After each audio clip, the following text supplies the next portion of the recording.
أشهد أن لا إله إلا الله وحده لا شريك له وأشهد أن محمدا عبده ورسوله صلى الله عليه وعلى آله وسلم.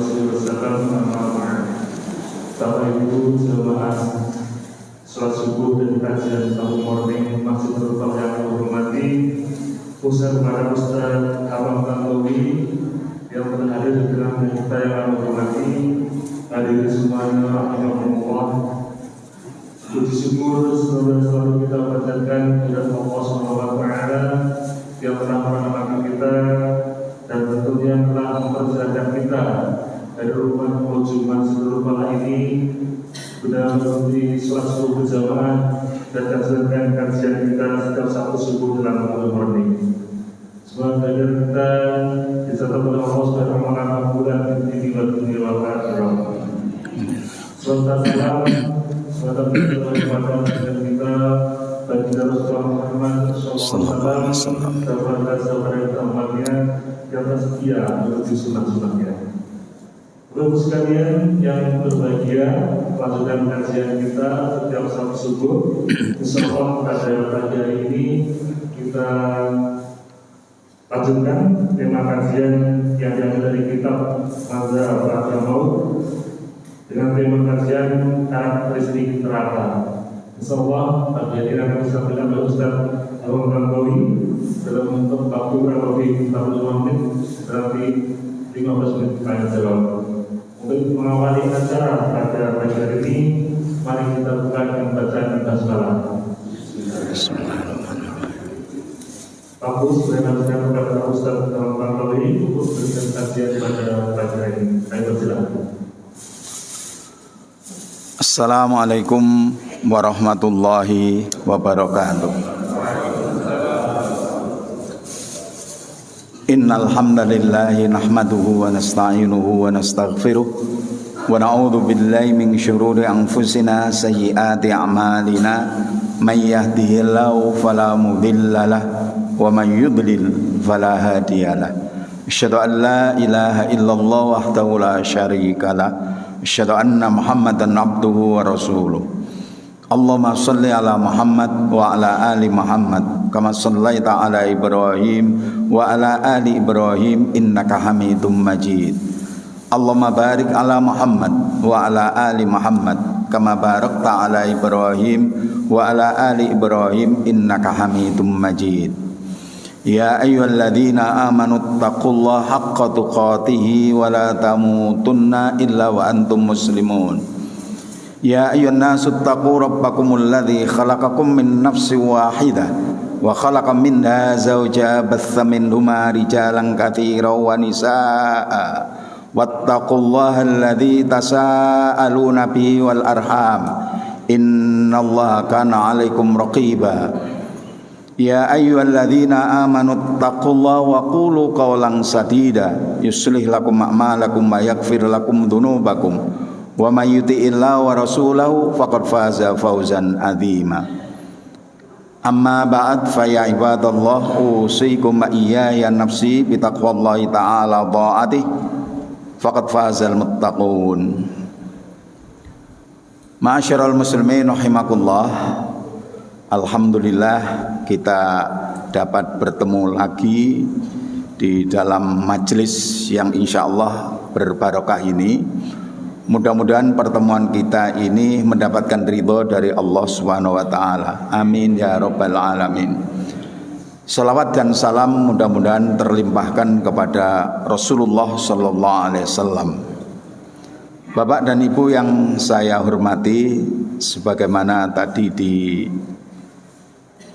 diinformasikan dan sebelumnya juga sudah ada informasi tentang tema yang akan kita bicarakan saat ini yang terambil dari kitab Madza Ba'dal Maut yang disusun oleh Syekh Husain bin Audah Al-Awaisyah, yakni tentang khawasu an-nar, sifatun nar. Jadi kita kasih tema karakteristik neraka. Ma'asyiral muslimin rahimakumullah, kalau nanti waktunya insya Allah cukup, kita bahas yang pertama tentang surga dan neraka diliputi oleh sesuatu hal yang menyenangkan untuk neraka, dan surga diliputi atau dilingkupi oleh sesuatu hal yang tidak menyenangkan. Kemudian nanti berapa dalamnya neraka itu, kemudian apa saja yang ada di dalam neraka itu, termasuk secara rinci ada gunting yang terbuat dari api neraka, kemudian ada ular dan kalajengking, kemudian ada sumur yang berisi ular dan kalajengking, kemudian apa minumannya ahlu neraka, syarabu ahlin nar, demikian juga to'amu ahlin nar, makanan dari penghuni neraka. Kemudian nanti kita teruskan insya Allah dialog antara Allah dengan neraka dan dialog antara surga dan neraka. Kemudian yang terakhir, kalau nanti waktunya cukup, adalah besarnya postur tubuh penghuni neraka. Ma'asyiral muslimin rahimakumullah, kita awali subtema yang pertama, yakni ada satu hadis yang diriwayatkan oleh Abu Hurairah radhiyallahu anhu anin Nabi, dari Nabi sallallahu alaihi wasallam, lamma khalaqallahu al-jannata wan nar, ketika Allah Subhanahu wa taala menciptakan surga dan neraka, arsala Jibril ilal jannah, Allah mengirim malaikat Jibril ke surga. Faqol, kemudian Allah berfirman, ungdur ilaiha wa ila ma a'dadtu li ahliha fiha, lihatlah surga dan lihatlah apa yang telah aku persiapkan untuk calon penghuninya di dalamnya. Kemudian Rasulullah SAW melanjutkan ceritanya, faja'a fanadhara ilaiha, lalu Jibril datang melihat surga, wa ilama a'addallahu li ahliha fiha, dan melihat apa yang dipersiapkan oleh Allah Subhanahu wa taala bagi penghuninya. Faraja'a ilahi, lalu Jibril kembali kepada Allah Subhanahu wa taala dan berkata, wa izzatika la yasma'u biha ahadun illa dakhalaha, demi kemuliaanmu tidaklah seseorang mendengar tentang neraka, tentang surga, kecuali dia menginginkan untuk memasukinya. Fa amara biha fa khuffat bil makarih, kemudian Allah Subhanahu wa taala memerintahkan surga itu untuk diliputi sesuatu yang tidak disukai oleh manusia. Artinya syarat untuk masuk surga itu adalah melaksanakan hal-hal yang tidak disukai oleh manusia. Faqol, kemudian Allah bilang lagi kepada Jibril, irji ilaiha fangdur ila ma a'dadtu li ahliha fiha, kembali lagi ke surga, lihatlah apa yang aku persiapkan untuk calon penghuninya di dalamnya. Lalu Jibril datang lagi ke surga, fa idza hiya qad huffat bil makarih, ternyata surga itu diliputi oleh hal-hal yang tidak disukai. Faraja'a ilaihi, kemudian Jibril kembali lagi kepada Allah dan mengatakan, wa izzatika laqad khiftu alla yadkhulaha ahadun, demi kemuliaanmu saya khawatir tidak seorang pun yang bisa memasukinya.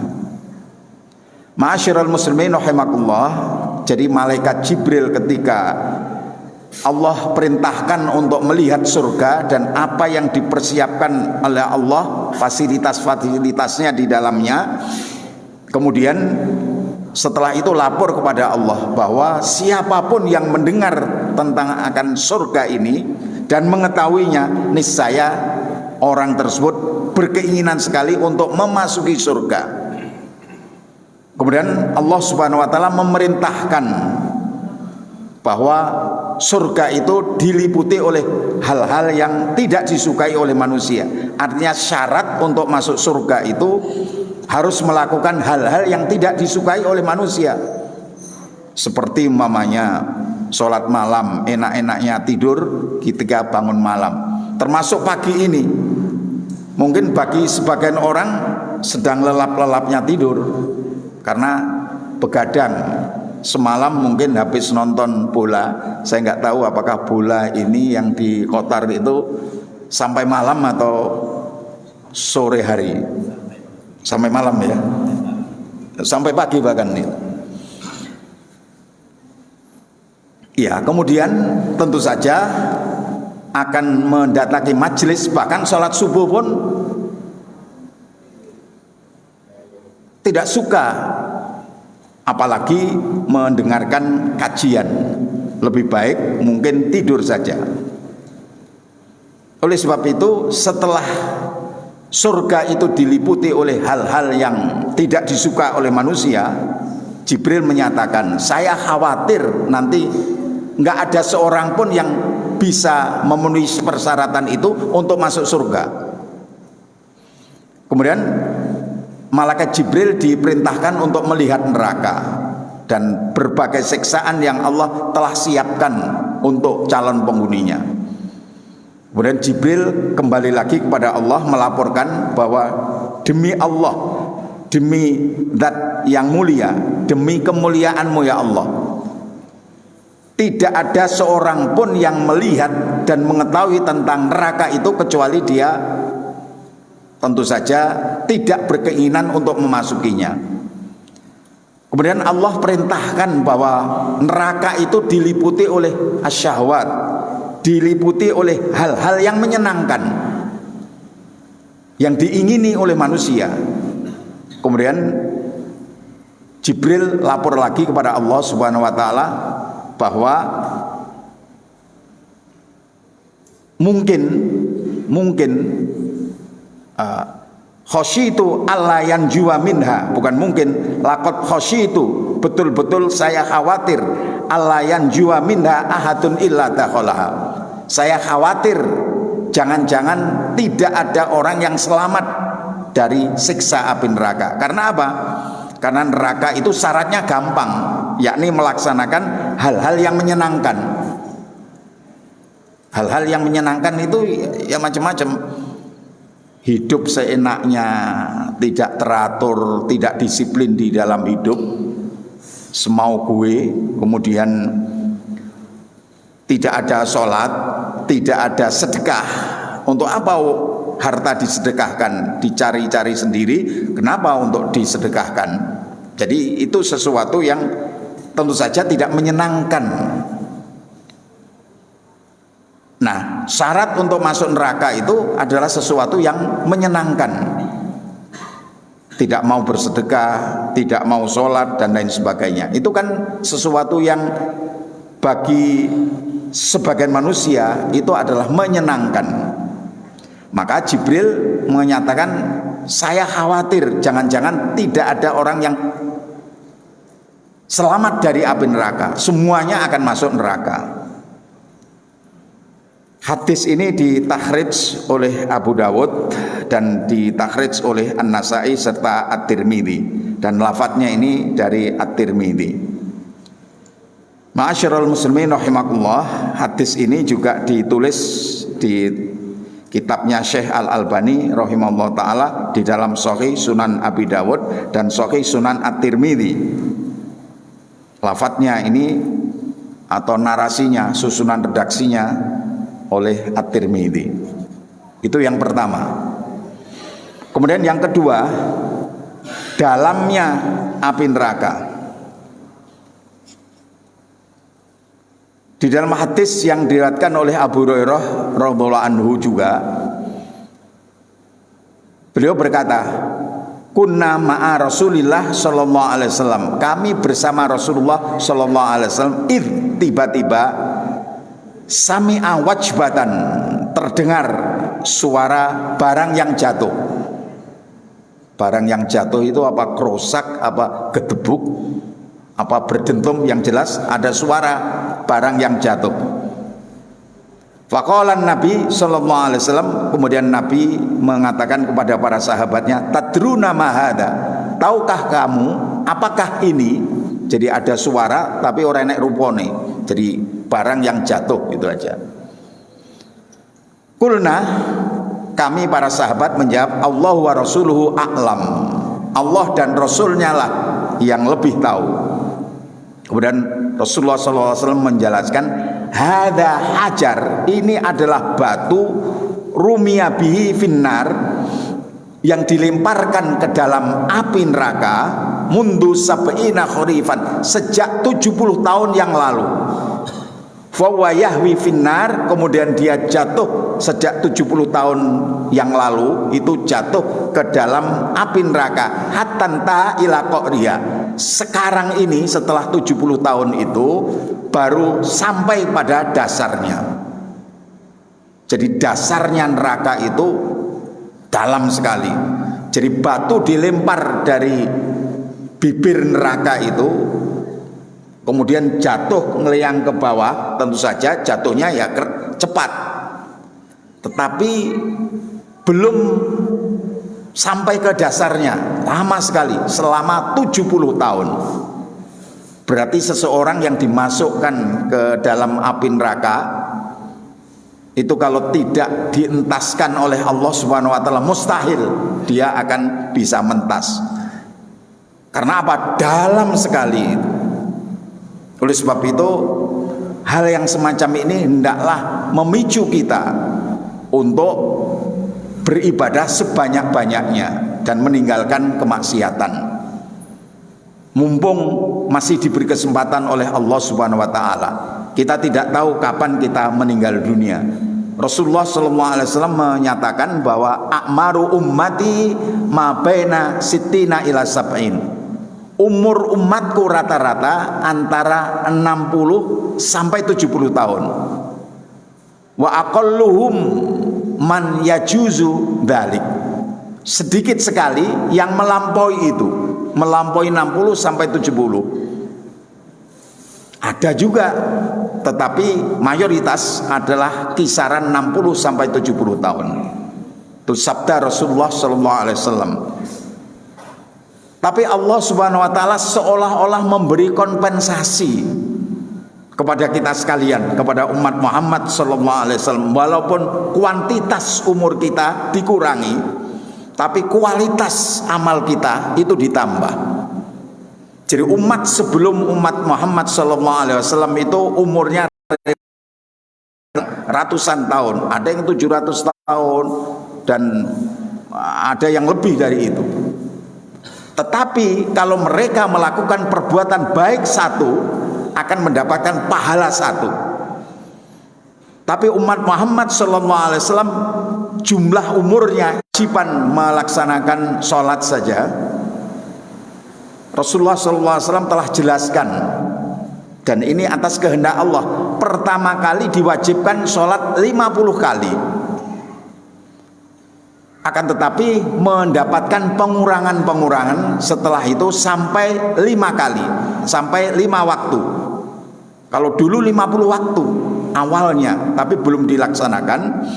Kemudian Rasulullah SAW minta keringanan atas saran Nabi Musa alaihissalam. Setelah itu dikasih keringanan. Kemudian Allah ditetapkan, tapi pahalanya tetap 50 waktu, karena masing-masing dilipat gandakan 10 kali lipat. Jadi yang kita kerjakan itu tidak 50 sholat, hanya 5 sholat, tetapi itu pahalanya. Kalau tadi sudah dalamnya neraka itu, kemudian berikutnya ada gunting dari api neraka yang subtemanya makorid minnar. Makorid itu artinya gunting-gunting dari api neraka. Saya bacakan hadisnya karena kita berbicara masalah agama, tentu saja harus ada dasarnya. Tidak boleh kita berbicara lebih-lebih. Ini adalah masalah-masalah yang gaib, termasuk yang sam'iyat. Termasuk kita tidak bisa membuktikan kecuali nanti. Oleh sebab itu percaya saja apa yang telah diinformasikan oleh Rasulullah SAW kepada kita. Yang penting derajatnya, hadisnya adalah sahih. Termasuk apa yang diinformasikan oleh Allah di dalam Al-Quran, kita percaya saja. Dari sahabat Anas bin Malik radhiyallahu anhu qala Rasulullah sallallahu alaihi wasallam, ra'aitu lailata usriya bi, saya melihat malam di mana saya diisrokan, diperjalankan malam hari, yakni pada saat Isra Mi'raj, yang akhirnya itu Allah memberikan kepada umat Muhammad sallallahu alaihi wasallam salat 5 waktu itu. Kemudian tapi ada peristiwa-peristiwa yang dilihat oleh Rasulullah sallallahu alaihi wasallam di dalam perjalanan Isra Mi'raj beliau. Yakni saya melihat rijalan, ada beberapa orang rijalan, ini laki-laki, tuqradu shifahuhum bimaqaribi minan nar. Jadi bibir-bibir mereka itu digunting dari gunting yang terbuat dari api neraka. Fakultu, kemudian aku berkata kepada Jibril, man haula ya Jibril, siapa orang-orang itu wahai Jibril? Orang yang dipotong bibirnya dengan gunting dari api neraka itu. Faqal, kemudian Jibril menyatakan, al khutaba min ummatik, itu adalah pengkhotbah dari umatmu. Jadi mubalek dan para khotib maupun penceramah yang mengajarkan agama dari umatmu. Ya'murunan nas bil birri, mereka memerintahkan manusia untuk berbuat baik. Wa yansawna anfusahum, sedangkan mereka melupakan dirinya, tidak mengerjakan apa yang diperintahkan. Memerintahkan berbuat baik, tapi justru dia meninggalkan perbuatan baik, malah kejelekan yang dia laksanakan. Hanya memerintahkan saja. Wahum yatlunal kitab, padahal mereka membaca Alkitab, membaca Al-Quran, bahwa perbuatan semacam itu tidak dibenarkan di dalam agama. Ada ayat di dalam Al-Quran dinyatakan, a'udzubillahi minasyaitonir rajim, kabura maqtan indallahi an taqulu ma la taf'alun. Kabura maqtan, besar sekali murka Allah atas apa yang kalian katakan dan kalian tidak melaksanakan. An taqulu ma la taf'alun, kalian mengerjakan apa-apa yang tidak kalian mengatakan apa-apa yang tidak kamu kerjakan.